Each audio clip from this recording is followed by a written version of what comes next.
entrepreneurs and professionals of Tampa Bay. Welcome to your hour for getting the information, the tools, and the connections for elevating your business. Welcome to Getting the Edge with Kelly Wilson. And here's your host, Kelly Wilson. Hi, welcome to Getting the Edge. I'm your host, Kelly Wilson. Thank you so much for being with us today. So happy for you to join us each and every week to share stories and tips and strategies from great community leaders and business owners from right here in our Tampa Bay community. And I'm completely honored.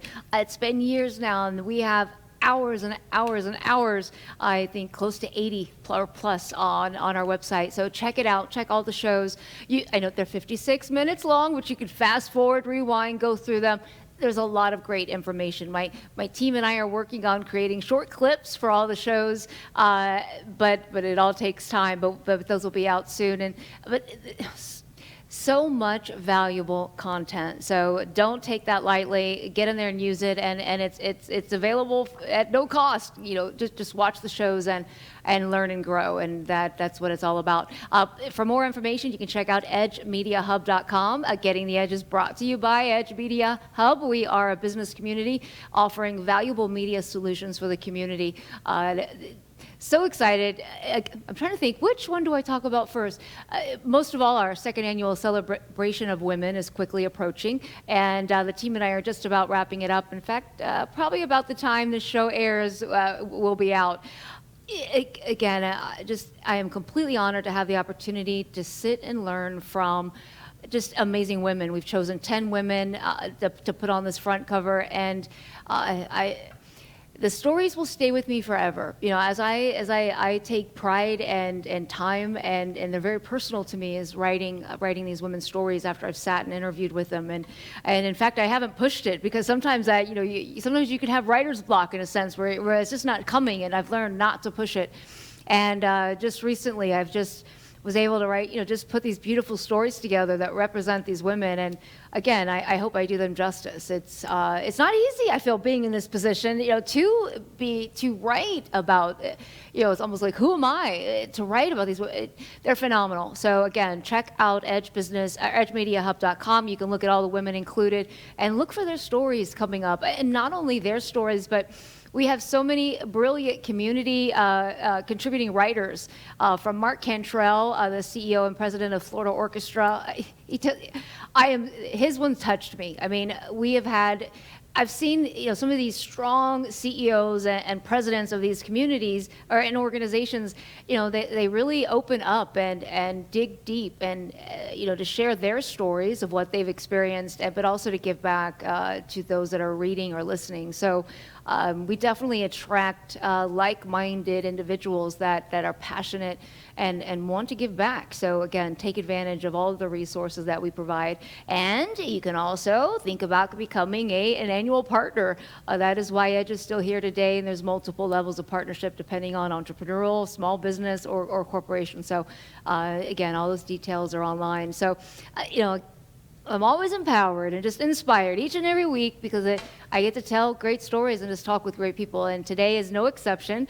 I have the amazing and phenomenal and very positively powerful, positively, right around those lines, Debbie Lundberg. Thank you so much for being here. You're welcome. Thanks for having me. Yeah, of course. You are a light of fresh air. I kind of still tell the story from when we really didn't know each other in the community, but just always hearing so much about you and those lives that you touched. And you were just like this ray of sunshine that I felt would go out and be in the community and touch those, that.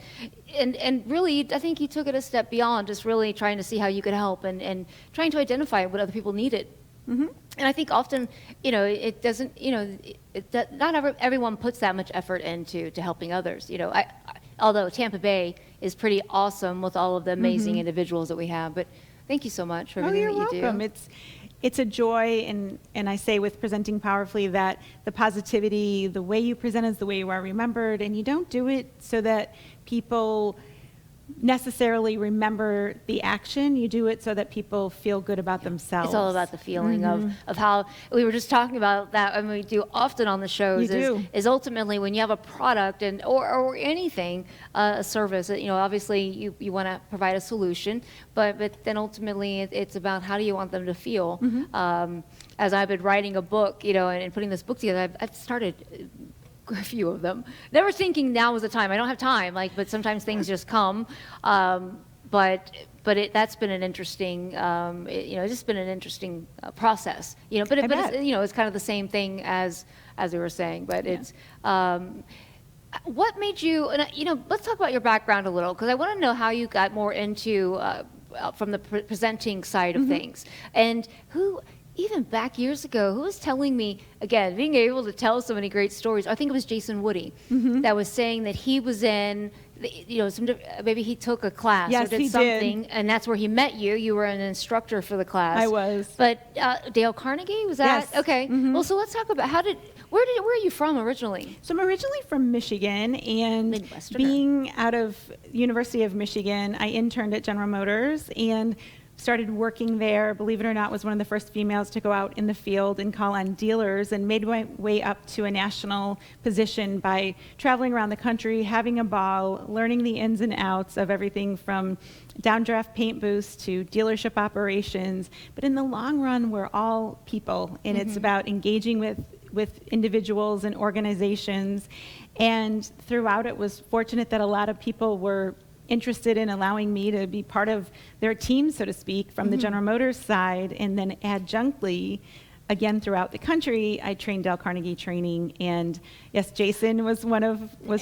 What was that experience? Dale Carnegie, so I spent my former life in real estate, but I remember in there going or reading, Dale Carnegie was big in the real estate world. Very, motivational, and just from a sales perspective, I guess. And there was even a retreat that I went to that I think might have even been a weekend thing in Orlando that I did. May have. I did it adjunctly. It was a lot of fun. You do it for the passion of it. It's a wonderful organization. I wasn't on the side of it of a sponsorship, but certainly having that foundation and being able to give so much every week. Even when I was a regional manager, I didn't go into the office on Fridays. I literally was in front of 43 different leaders in the Chicago area when I was there every week, getting to be appreciative that General Motors recognized that my team was doing a great job and that I could go out and do this. And it gave me a lot of perspective on different organizations and challenges people have. Certainly, it all played into it. And really, even as far back as when I was going into undergrad, I thought, teaching or business. And so when I started my practice after retiring at the age of 34, I really had a great opportunity to take that money that I had put into my retirement to seed my business and start presenting powerfully, which at the time was Debbie Lundberg Inc., then Debbie Lundberg Life and Business Coaching. And then to answer your question, ultimately, how did I get into presenting? After my first book in 2007 called Have a Nice Day is Not Thank You and No Problem is Not You're Welcome, people started really appreciating I write the way I speak. And then books are often done for a variety of reasons. And you don't become wealthy or well-known off books unless you are a bestseller or you write textbooks, which is something I don't do, but I have clients who do. Interesting. Yeah, I didn't realize there was a division of text writing or textbook writing. Absolutely.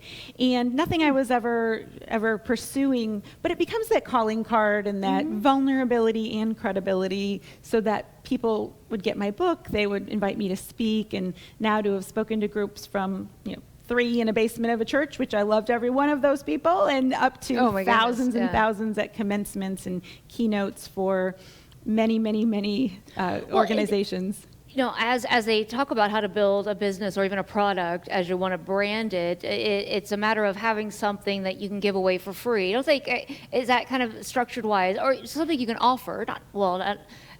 But you being able then to have them dive into more of your product and what your offerings are, is that? A little bit. I mean, a book is certainly a nice way to say, hey, here's something that I've done that my clients appreciate. Well, subject matter expert too, right? Is kind of when you're writing a book, right? Credibility. Definitely. And I get requests so I track it. I get over 250 requests to speak in almost every year.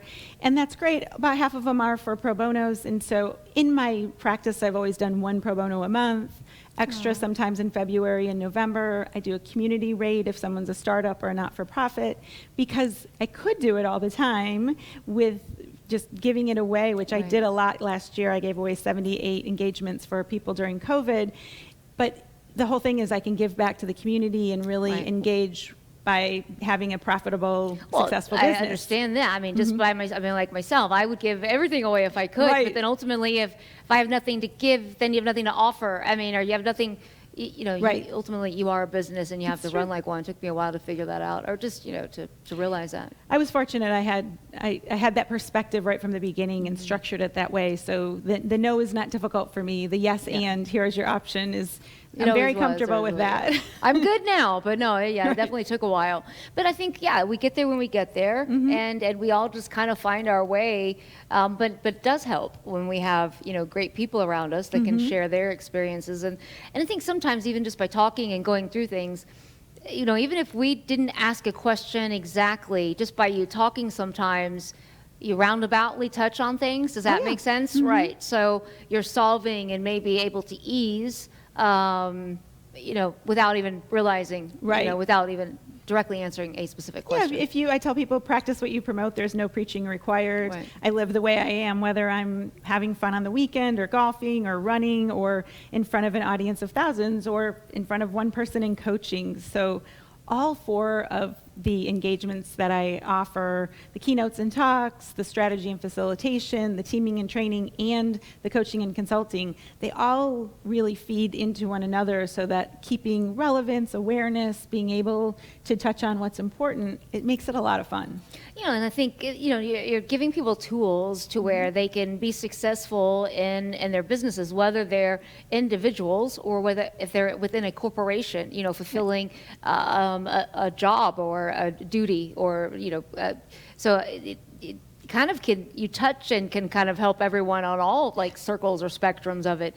It's, as you speak, you're so passionate, and I think that is because you're able then to touch people because you make them feel, I think you're able to empower, maybe spread some positivity as well, but you live it too, and that's what you and your husband, so last year, which is, we had not really had a chance to talk a whole lot, and then, I heard the story about what you were offering and doing with Deborah Palmer, and it just blew me away because I feel like it's so selfless that, I think sometimes when we question ourselves, like, would I do that? I don't even know if then you admire and just have so much respect for someone. My only comeback to that with myself is, well, I'm a what if my kids need one, but it's, I just, not everyone, Well, thank you. You gave her life. Well, you donated a kidney, and that's what I was getting at. Well, I tell people, it's like, have you ever, think about to yourself, have you ever heard really good music and a great singer and you go up and you put a tip in the jar? Yeah, it feels good. And then have you ever donated money to a charity or a GoFundMe, and even if somebody doesn't know that you did it, you know that you made a contribution, well then think to yourself, have you ever regifted anything? And sometimes people are like, whoa, and when you think that through, if you've ever thought, you get this gift and it's wonderful and there's nothing wrong with it, but you say to yourself, it's not my style or it's not this, but instead of discarding it, you think of somebody else to give it to, and then there's that little bit of angst, that moment you give it to somebody else where you think, is this okay? Is this all right? But imagine if you could do it with your body. And the reality is you can. You can donate blood. You can become a donor through donatelife.net for upon your passing. Or you could, like I chose to do, donate a kidney. And I tell people, because now I mentor people, I will never, ever, ever judge you if you don't do it, and I will consistently be there to mentor and assist you if you want to, because it's definitely not for everybody. And I see it. I think it's wonderful how you said it. Please hear this as my take, not certainly any criticism. I don't feel like it's the most selfless act. I feel like it's the most self-aware act. I was aware that I had these 2 kidneys that I'd been housing and I only needed one, and I was aware of somebody that I happened to, through more than 1 in 100,000 chances that I would be a match through Right. blood and tissue. So I thought it was more like, well, of course. I Right. don't really know this person, but it's a person who could utilize it. And it was an interesting experience, certainly through the pandemic, to go through all of it alone, including just being dropped off at the hospital to go in. Right. All of this during the pandemic Yes. and during a time that, was just very difficult. Thankfully, you were able to still do it because so many of different surgeries had been, put off. But, Right. it's, every time I think about it, it just lights me up. Thank really you. to think about it. I feel like what that act and that experience was wonderful in and of itself. And then to become part of this group called Kidney Donor Athletes and to have them feature me for my running and my discipline of the sports that I've played for years. And then having so many people like you with Edge Magazine and other entities share the story, that people became aware of it and realized that you can do it, recover, and be strong. And hopefully others might consider. Well, they have. Right, I've been good. mentoring people and mentoring 8 people, and the first person who went through it was my husband. My husband was inspired by hearing me speak about it with my surgeon, Dr. Wong, at Tampa General Hospital. And he's just phenomenal. And his passion, that when Michael was able to hear us both speak about it virtually, but he was there, but we were virtual to all of the staff at Tampa General, he heard it in a different way and thought, if 13 people die every day waiting for a kidney, let me do this too. And I'd say that he's the cutest copycat I've ever seen, because we're very competitive, but Wow, that takes it to a whole nother level, It right? does take our competition to a whole other level. Right. We golf every week for who mows the lawn, but now it was, might as well, is Wow. really. So we joke that between the two of us, we have the 2 kidneys, and these other people have 3, and it works out just fine. Wow. But it's as I have, again, so honored to have so many people share stories with me. We are all called for a purpose. And it's amazing as you watch those that are connected and moving towards theirs. I for myself, for years have been, working towards finding that and moving towards that. And I feel like a little bit of each, that I do is all towards it. But when you're in alignment and moving towards that, life is just good. And as you look around at everyone else, and it's bliss is really the only way that I can explain it. And I want everyone to be able to experience that. So getting them aside and getting them to shut down that part of the mind that I guess you say is there to protect you, but we really should be our own best friends. It's true. I was, through all of this, have been involved a lot in kindness. And when you say that, I've put together a kindness course, and I don't even know that you know about this, but it's called Kindness as a Leadership Trait. And through our kindness community that Lee Clark started, there's almost 30,000 people all over the world. She's now invited me. I wrote a chapter for the book called Living Kindly, and mine is called Share Your Spare, which is about the kidney donation. And this course, there's one at Stanford, there's one at Florida Gulf Coast, and there's mine that I just got to do through Florida State University and the Jim Moran Institute. Oh, congratulations. Shane Smith yes, thanks. And it really is about the impact that it has, and week over week, looking at kindness, because what you said is exactly true. So the majority of the course at the very beginning, it's heavy on be kind to yourself, because people do things like say things like, I'm going to sneak out of work, or, oh, I'm getting a massage, haha, I'm going to, as though they don't deserve it. And you mentioned it earlier, Kelly, that if you are your best, you can give your best to others, and it doesn't deplete you, it enriches you. But when you're not giving to yourself and you give to others, you eventually can create resentment or frustration, exhaustion, and then you feel as though depletes you. It does. It does. Right. And so that whole idea of be kind to yourself, be kind to others, be kind to your community, and be kind to the world, that it really does cycle through in a way it's amazed me. Oh, absolutely. Well, and I think energy and vibration is contagious, right? So as you spread that, we've talked about a lot on the show with some of the leaders, because again, we attract like type people. So Yes. we, empathetic leaders are on the show that really talk about how they, ultimately, it's not about their power, it's about how they can make those that work within their realm or team, the best that they can be. And these are future leaders. They, we want to mold them, and it's not, you don't have to worry about them taking your job. You want to mold them and to be even better than you are and learn from your experiences.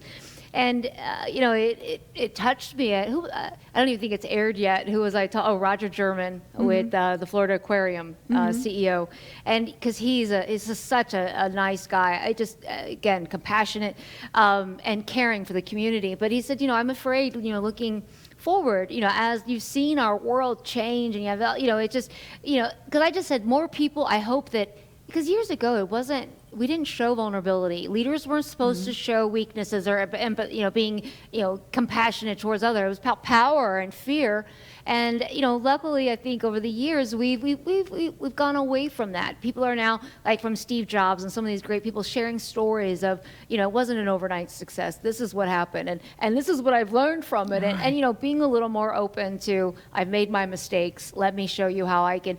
But Roger was concerned that, because I said, I just hope that continues to spread. And Roger said, I don't know, but if you look at the world today, it's almost as if they're leading towards the other kind of leaders again, the fear imposed. And I just said, oh no, then we need to lock arms and just make sure that we continue spreading, the other. I can tell you that in the effort of giving away content and writing the book Remote Work Rockstar and sharing that with people reached out in appreciation that I would give that to them because they were out of work or working remotely and taking a pay cut and wanting to do something. So I see it like, yes, there's this group that you're both right, that there seems to be this group, but they're the loud minority who think that being bold in a way that is brash and crashing down on people is impactful, and it is. They're full of fear, in my opinions of. But there's the small and louder minority, and those of us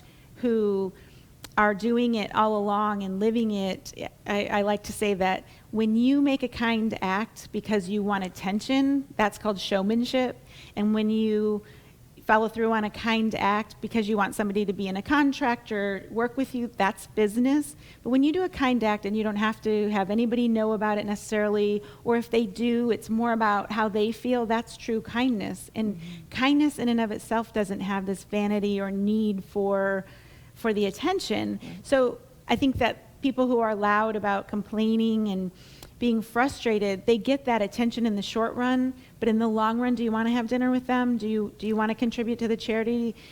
Or would they even be part of a charity? So it's true, and you can tell I'm passionate about that it's not necessarily changing, it's that the voice gets louder sometimes on the negativity, and I tune out completely. Right. So I peek out a little, and I kind of look to see what's going on, but I stay. The only way I've been able to stay on path and do what I do and compartmentalize and put aside, because I don't allow negativity in my world, and nor the drama or any of it. I just, even my favorite little people, as I call them, my grandkids will come to the house, and I'm like, what are the rules? Only love at Grams's. In my world, everybody's happy and feels it. But it's not to say I'm naive to what's going on. I try to stay that way, but you have to. I do watch World News Tonight occasionally, but you limit it, But again, so I don't pay as much attention maybe as I should. No. But for Roger to say that, no, it concerned me. I just thought, because I don't want to slack up on because I want to make sure that I'm making sure the message is out there. Right. Keep because moving maybe forward. It's even more important to. Well, in kind people or the leadership style, it's not that we don't get frustrated, and we know we're not perfect, and it's not to say that we don't know it, like you said. We know it's out there, that we're also have the optimism and the belief that we can move through it and make a difference. To live differently, right? We do. And I think when you're just genuinely have a good heart that way, that by smiling as you walk into a store, you have no idea who you just smiled at and what they've been through, and that could have just made the difference. You don't know what other people are going through, and we're all going through something. So by you spreading a little bit of, or a lot of, it's hopefully will only help others, then those are signs, I think, for everybody, that everybody may need it at that moment, Right. that maybe, we'll get them to a place that they aren't led by their egos necessarily. Right, or afraid to show the vulnerability, like you said. Now, I took my mom, she had been treated wonderfully at Moffitt for cancer, and it was a follow-up, and she's doing well, and a man came up to me. We all were wearing our masks yesterday, and he said, he came up and he made eye contact, and he leaned and he said, "Thank you for smiling at me." Even though I had my mask on, he could tell, and that's what I said, kindness doesn't need to be quarantined. Yes. Yes, that he walked over and said, "Thank you for smiling at me." And I thought, wow, what has his day been like if it was worthwhile to come? Yes. And and that just again remind, I've come a long way. I don't spend a lot of time worrying. My head is quite clear, and there's not much chatter anymore. It's just constructive. We get to work, but it took a long time to get there. But I think sometimes we're able then to just give off a vibe in a sense of where someone feels it. But I can only imagine. Sometimes we're so wrapped up, like even before, of our own worries and what's going on, that we forget that there are so many people out there that are dealing with much more than we are. And so, how is your mom? She's doing well from that perspective. I mean, Good. Moffitt Cancer Center is a wonderful place. It's unfortunate that it has to be so large, and yet we're grateful that it's there and has all the experts. It's one of these amazing places that you wish didn't have to be there, but you're grateful it's in our backyard. Right. So thanks for asking. Yeah, yes. I've spent my time there as well with family, and it's a great place to have, but you wish you didn't have to have it. You don't want to have to go there, but when you go there, you're going to be treated beautifully, and we're glad for it. So that's this whole idea too. If you think about healing and people going through so much, how does that affect them? How does our attitude? And I firmly believe, I tell people, it's okay if you think it's woo-woo. It's you really have to look at 4 things. You want to look at your rest, your nourishment, your movement, and your mindset. And rest sometimes isn't just sleep. It's like you said earlier, like quiet your mind. Let things be at rest. People's concerns or negativities or these silly things that people make into something important. And then what are you feeding yourself? Because you've got to feed your body, your soul, your energy, all of it. And then your movement. Like I run my 26 miles every week. It's like however it works out. But it's so fun because I'm talking to I have 2 running partners. I talk to them the whole time. I mean, it's a bonus. It's at 5 in the morning or 5:30 in the morning. And then that mindset. Are you really setting your intention for the day that's realistic? That says what you're going to do and how you're going to do it. And it costs us nothing if someone else is like having an amazing day, that we can be excited for them. And if ours is good, we can be grateful. And if ours happens to be the amazing one, so be it. That's great too. I think you're exactly right. And there's this, if we would just learn to be quiet sometimes, and I realize I've set up my world to revolve around this in a sense where, I'm able to have the time and do things. But obviously, I started very young in my life. I started my family. I had my first child at 18. So at 40, my kids were older, and to a point where I could now, with the wisdom, because again, I think the older I get, the more I realize I don't know, but with the little I had, I really tried to utilize it at that point. But I figured life is too tough as it is. There is no way that we are meant or designed to be our own worst enemies. No. There's just it doesn't make sense to me. So for me, it was really spending the time trying to figure out all of it. And again, one book led to another. And I think I looked at signs, where they lead you to different things and opportunities. And I talk a lot, but I've also learned to listen, and really understand where others are coming from, and then being able to kind of incorporate that into what was going on in my life, even if it didn't exactly match up with something. But for every 3 books that I read or listen to, because I prefer books on Audible, I listen to one that goes against my either beliefs, my opinion, the style of writing, and that is my reward or my push. Yeah, push, that I will listen to a book that I think I know is in contrast to what I like. Like I listened to a book about how positivity is a negative thing, and I might have been talking back a lot in my car, right? But at the same time, I was listening, and so to understand their perspective, yes, because incorporating you can that also over the utilize years. that into your teachings and how you offer, because that gives you a strategy, or not a strategy. Well, you are building a strategy to combat potentially an objective, right? Right. I listened to some historical biographies or autobiographies of people who come from a very different background so that I can learn. And I think to myself, gosh, this is such a great opportunity, because all of us can read. All of us could listen or read, because whether you have Audible or you have a library by you, you can. But as a coach, I would think this would be interesting, because I have learned and realized that even us sitting here today, I mean, we have different realities. You know, what's going on in my head is different from what's going on in yours. I don't know if we're quite clear and beyond, then they might be similar. You know, but ultimately, we look through, we pick the lenses we look through, you know, that are built and derived and created from the time we're born. So by the time we get to a certain age, we have filters that we look through, so which is how you view or see reality. So having a product, or even trying to instill within someone how to take steps towards being better, if they're in a reality, like you see where I'm going with this? If you're sitting with multiple people and they're all in their different realities, you know, it's like making one message touch each, you know, and what's your take on that? Like, how do you identify with how they're perceiving? I have a very clear approach to it. I set a goal that's about what they want, and then I check in on that goal. I just came here from delivering about styles and personalities and communication, and the goal was to appreciate our own styles and realize how we can connect with others. And so I say that. Most people, when they go to speak, they say, I'm so-and-so, and I'm going to tell you about this, and I want you to know. And it turns me off, because I want to learn. I would want the person who is speaking to want me to want to engage. So I say nobody cares about your credentials until you've truly connected with them. So I start with a story or an interesting fact, or get them talking, and then I say the goal in the next 2 hours is to do this, or the next 20 minutes, or the next 15 minutes, or whatever it is. Is that worthwhile to you? But it's not my goal.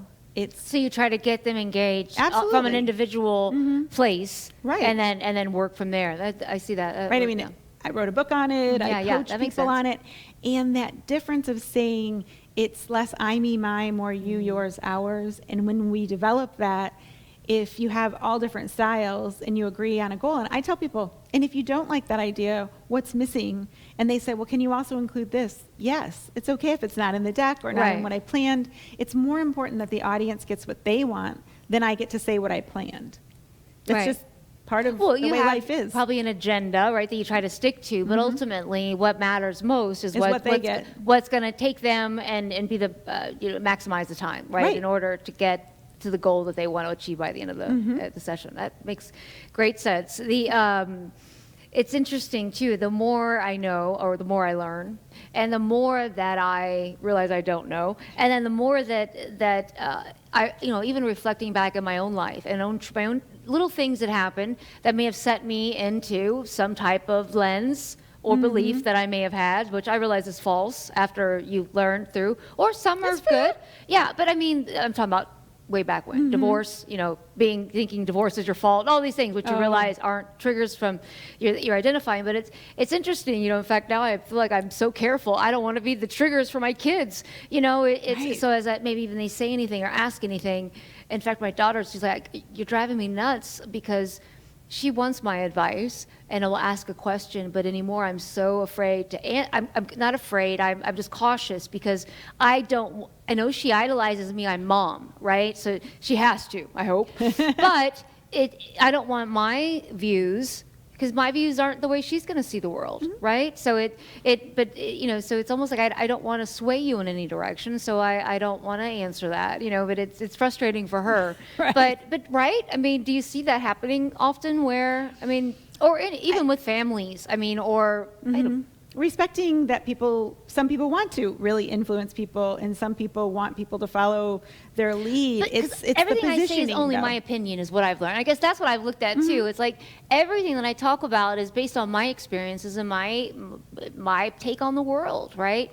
And depending on which lens you look through and which culture you grew up in and how your parents were and just everything that contributes to who we are, it's we can all interpret things so differently. You can, and at the same time, if you, what I call position before the ask or tell, so you share with somebody, because you're asking me about this, the experience I have as X, this is the approach I would take. And so it's all about realizing that if you really are empathetic, that you don't try to hide it or couch it, you position it. And you position it by saying, here are the facts that were then, and here's the decision I made, or here's how I'm seeing what you're doing, and here's a consideration. I use the word consideration a lot, and I encourage people to start emails, phone calls, meetings, conversations, long-term planning with the basics is what I call it. The word because, appreciating, since, in order to, or considering. And then also the word respecting goes along with considering. So if somebody asks me an idea, I'll say, because you ask about this at a time when your company's in growth, you may want to consider this, this, and this. Now, if somebody asked me about it in time of decline, I would say, since your business is in a decline and you ask. So I tell them the positioning before. I don't apologize for it. I think people spend so much time explaining their experience. We get it. It's your opinion. We asked. So that having pride in it and then letting somebody decide on their own says, I care about you enough to share, and I care about you enough not to attempt to coax you to do it my way. That's great advice, Debbie. All right, I hear you. Hey, I should do this for a living. Yeah, right. Yeah, luckily Jada is not here with us today to hear you. She'd be like, that's right. No, it's a better way to look at it, and maybe to incorporate. Yeah. What do you? My best girlfriend from childhood on her phone, I'm motivational guru, but I found that as a motivational one, it's always picking up everyone, right? Who do you go to for, it's like, who does the motivational guru go to be gurued, right? Like, in a sense, like, other than... The best athletes, the best coaches, the best leaders have coaches. And so I have coaches, I have mentors, I have friend-tors, and really at the core of it, I have my husband, Michael, who's his self-proclaimed biggest fan, and I ask him, what do you like best about me right now? Which he just laughs because it's so not his personality. And then I'll say, and what can I improve right now? And so it's a fun way of doing that. And we talk about what's enhancing our relationship, or is there anything that's hindering it right now? And over the years, he's shared things that, this was years and years ago, thankfully. How many years have you been married now? We've been married 16 years. Oh my goodness. So he said... Congratulations. Thanks. I asked him, I said, is there anything I could do or stop doing that would improve our relationship in any way? Because, it's great, you're my favorite person. And he said, sometimes I feel like I'm your chauffeur because you're talking on the phone with someone. And the resolution wasn't that I just said, oh, okay, no longer. I said, okay, how about this? If I have something scheduled, I will ask you if it's okay to have that call. And if you want to say no, then I'll either drive separately or not have it. That's only fair. Right. And there have been a couple times only, he's like, no. And I own that, then either change it or drive myself type of thing. And things like that. Because he made you aware of it and felt comfortable enough to say something. And I asked. Yeah, and you were able to then take it into consideration. And communication's key with everything, right? It's just so often we don't communicate what we're thinking or feeling. And in order to have healthy relationships, because especially 16 years, we grow. You want to continue growing together, absolutely, right? But it is more, the younger I think we get when we're together, and then you grow, right? I look Rita Lohman. We both love Rita Lohman, but her and Gary will celebrate 50 years in June. Yes. Okay, so wow.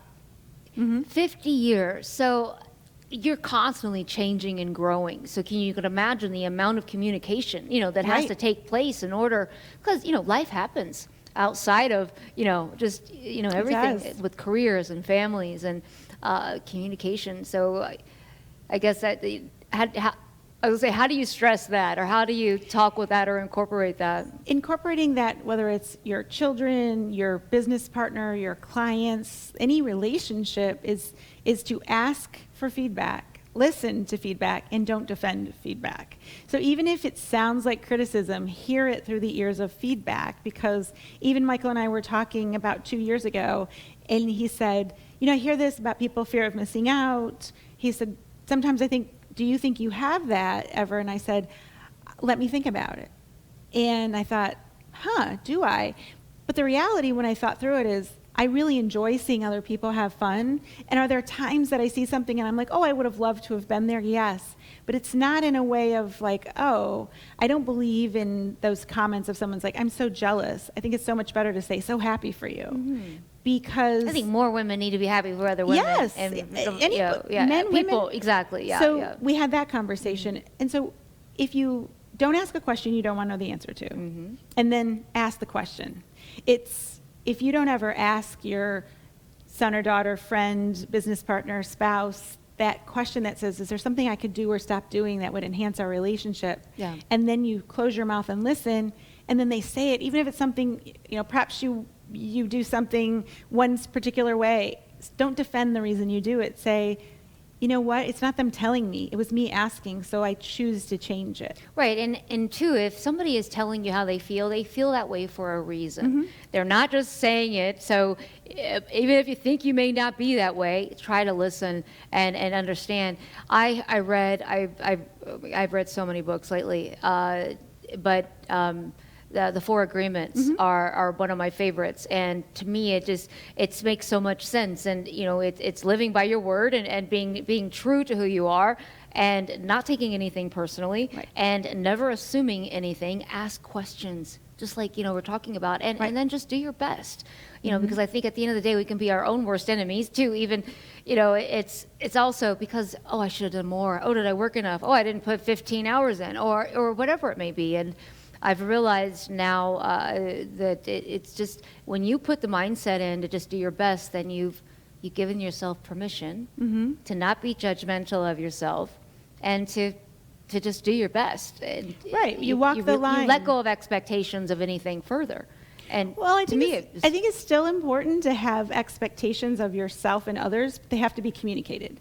So if you don't communicate that, it is an assumption. If you communicate it and you agree to it, it's important to be accountable to that. And then once you're accountable to it, celebrate the success and go through the process if there was a miss or a mistake or a loss of what you do differently. Because so many people look back, and I've never, ever, ever seen change happen in the past. I've only ever seen it happen in the future. That is what's the point of going there?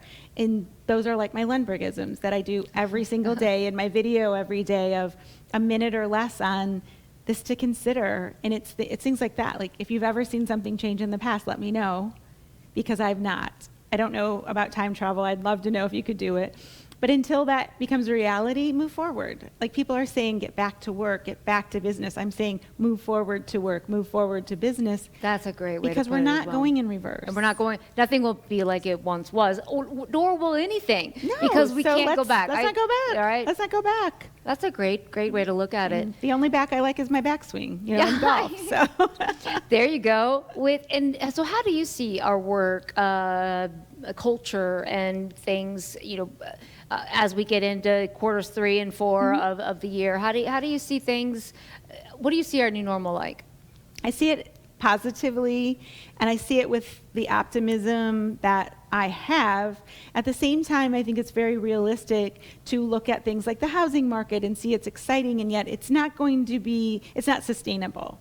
So it's not that it's not real, it's that it's not sustainable for a long amount of time. So I hope that people don't become so focused on the money that they miss out on the experience and learning from it. I see businesses doing hybrid work, and I do so much consulting on hybrid work, remote work, fully distanced work, how that fits and how to incorporate people. I hope people will continue to invest in individuals and not say, out of sight, out of mind. And I believe the really successful organizations will. And it's interesting. I was on the phone with the bank yesterday, and on the phone with an hour for this lady. And we, of course, you bond with people over the phone. You're on, as you're waiting for things to come back. But she's still working remotely, and she said, "I'm older," and she said, "I'm good with it. But she said my younger team members are struggling because they look forward to that camaraderie, coming into work and having that. And she said there's quite a few struggling, but this is our new norm going forward. I know there's a couple of the big finance power. No, I don't know. Just so many are staying remote, like Google is, and Price Waterhouse. I know they went. It's exactly. I hope they get. I would love it if everybody got me, but certainly there's room for everybody. But that it's such part of my expertise that over the past nearly 15 years, I would get asked to talk on remote work and hybrid work once every 16 to 18 months. And now it's such a focus that it really is get an expert, don't guess at it, ask people what they want, check in on how they're feeling, the culture, and make sure that it's not all about productivity from the numbers, but that it's productivity and people that come together, because you can't ever get that back. And if somebody works for you and just puts in time, what was the value if they didn't work for you and feel empowered, they learned something, they contributed? And maybe, and that they can then take where they go, hopefully that's a part of where they pull from, as they build the rest of the path, design the path of the rest of their life in a sense. But it's interesting. The digital aspect has been, time management wise, it's amazing. From a personal perspective, it was difficult for me originally. I'm used to being up with people, and I'm a hugger, So, in fact, but I tell you what, the first time it really hit me, I had a meeting with Moez and the USF team. Normally, from downtown, I would drive to USF, up, and it's a 3-hour process. You figure getting ready and in the car and then dealing with traffic and I joke, I just put a bra on, but I mean, I was able to have a meeting and within, we were able to do our 40 minutes and then you're into the next one. I mean, you're able then to focus more, but I didn't feel that we missed out on being there together. I mean, I still felt like we were there together, with teams. So it's how much you put into it. If you say this doesn't work, I don't like it, you're going to consistently not like it. And if you say, this is an aspect of it that is different and I get to look in someone's eyes that I might not, and how about we like all of it and make the most of it? Because if the minute you say, like if somebody said, I just don't like red, and they look at both of us, it's like, well, I'm not going to like this interview because they're both wearing red. Well, of course you can bias yourself, or you can say, I'm open to the idea of remote and hybrid and see where it goes. That's that mindset part. So it's, feed your rest, nourish your body and your mind, and continue on with how the movement and the mindset is. So when I hear people say that and they say, wasn't it just horrible to go through this pandemic? I'll say, if you believe it, then the answer is yes. I don't happen to believe it.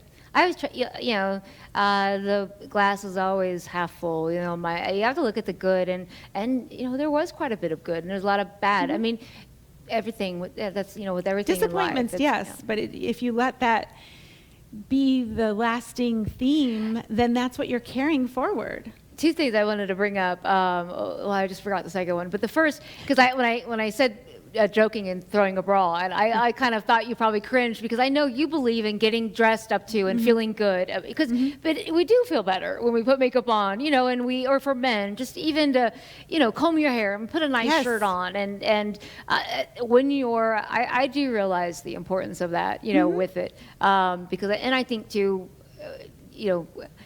some people need that in order to get into that realm of because I know, for instance, some people don't like to work at home either. They'd rather don't like to be remote. Yeah, it's true. But I tell people, please stop saying I don't care, because you do.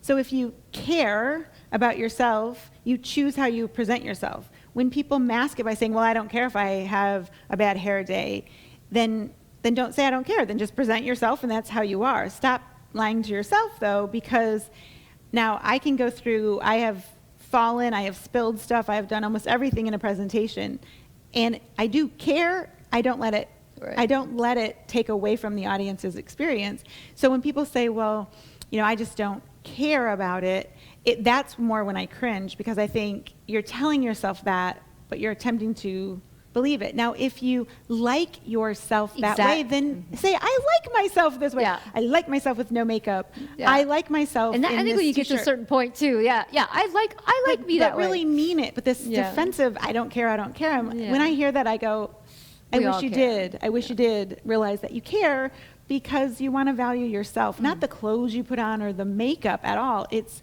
we are good brands with where too. you are. Right. Yeah. Personability, I wanted to kind of touch on too. Through business, because when you are a very personable person, it's not, it didn't used to be looked at a good thing for business, because growing up, it was always, don't mix business with personal. Personal, you just don't do it. And I never understood it. I never worked corporate though. I've always been individual. Aside from odd jobs that I had here or there through college, but I went into real estate, and then into this world. But, that's, for so long, people still told me that, mentors that I had. And it came to the point where I stopped trying, and just, you get to a certain age, I think it's when you hit 40, you're just like, I am who I am, and I like me, and I'm okay. I'm going to work on being a better version of me every day, but I'm okay with me. So that's why we even went with, on our motto is, with Edge, it's not only business, it's personal. Yes. Because it is. I can't have you here and just, we'll talk about it. I bond with, because it's like, what more, how can we help each other? What can I do for you? Or who can I connect you with? What can I do? And it is personal. And you bring your whole person everywhere you go. So when people say to me, and you and I, hearing what you said, people say, well, I leave business at business and my personal life at home. I feel for that person, because you're a whole being. You're an entire being, and you bring all that. Now, I'm not saying bring all your baggage, right, and I'm not saying we want to know everything about you. What I am saying, though, is if you realize you come as a whole person, we would miss out on some of your strengths and some of your experiences that came on the personal side if we ignore that. So if an organization or a business says, I don't want to know anything personal, I'll say, I feel for your business, and it's not a good match for me, because I work with people, and everything I say is, you're can also use feelings oriented, in a sense. Right, and you can't ever argue someone's feelings. Like if somebody says, I'm really upset about this, people can't say, oh, let it go. Let it go, relax, calm down. Those have never, ever, ever, ever, ever, ever worked. And so in what world are you that you say, oh, you know what, don't do that here. We don't do that. That's business. It's not business. But if you say to the person, you have the right to feel that way. Now, how can we move forward is completely different than saying, hey, let it go. Who cares? Don't worry about it. Those flip comments are a way of telling people that their personal side, it doesn't matter. And so I do believe it's like people say, don't take it personally. I'm like, everyone's a person. We're going to take it personally. Let the personally part be that we're growing, as opposed to, how is it always, don't take this personally, but it's like, well, now I'm defensive. Right. Well, and I just went through the whole agreement thing where I said you don't take things personally, but I've read four agreements, but what it is don't take it to heart that you're wrong. Exactly. So I just wanted to reiterate that in case somebody was like, wait a minute, they just said no. It from a different perspective is where that's spoken, and no, I agree, and it's been interesting. I think we all have to be comfortable in our own skin, I guess, so to speak, to where you can just accept or embrace what others may not have agreed to, whether it's business purpose, whatever we just said, and you just own it. Getting older is a great feeling to me. I mean, I think you get comfortable, or at least maybe to me. Maybe I just spent so much time trying to figure things out, where maybe it took me 40 some years to do, and maybe that's why I'm so comfortable now. I work with people from their 20s to their 80s, and I feel like it's less age and it's more openness, because I see some people who are just so impressive in their 20s and their 30s, and then I get to work with some people who are perhaps in their 60s or 70s, where I love that they're asking how to enhance and improve. So I see it more as a maturization of experience than age. And a lot of times they align, and yours did, which is wonderful. But a lot of people don't get that in their 40s. It might be their 50s, 60s, 70s, 80s, or never. And so you want to appreciate that you have that and give yourself credit for being open to it. And the other aspect of it is to say, you know what, if I can start to align these ideas with my actions, it's okay if things are changed. Yep. In a sense, Yep. where it's. I think you and I talk forever, but that's as you can identify, where you're going and maybe working towards getting there intendedly, with deliberate actions and having that clarity is big too. It's I think realizing we don't have all the answers is, I remember I was with UT, Rebecca White, and they were writing for Edge. It was the premiere issue of Edge, and she says, well, what do you want us to write? And I was with her and Dr. Moore, Kevin, and I said, I don't know, what do you think? What do you want to write about it? And she's like, well, you tell me, what do you want us to write about it? I'm like, I don't have all the answers. What do you want to write about it? And she laughed and hugged me and just said, I don't think anyone in my entire lifespan has ever admitted what you just said. It's funny, I said it earlier. I was at that client, I said it earlier. I said, oh, thanks for bringing that up. It's something I've never thought about. And I love that, so we explored it. That's probably the reason I was laughing is I literally just said it within the last 2 hours. But I didn't realize not to say it. I just talk because I think when you're authentically and you're just being you just speak. But of course, it would never want to hurt someone's feelings. You think that way, but you know what I'm saying. And I never even. Here's one thing I'll say real quick because we're out of time, but it's interesting that, I always thought everyone thought just like I did, because until you know otherwise, you don't know. So, it's interesting because again, it's just like we said, everybody has our own ways of growing up and experiences. You think the way you operate or the way you've been operated upon. You're fun. We get to figure it out along the way. Yeah, we do. And I think the important thing is that you take the time to figure it out. And, so often, life, your time is best spent working towards bettering yourself for sure, and everything that we offer. And Debbie, definitely check out more about Debbie online.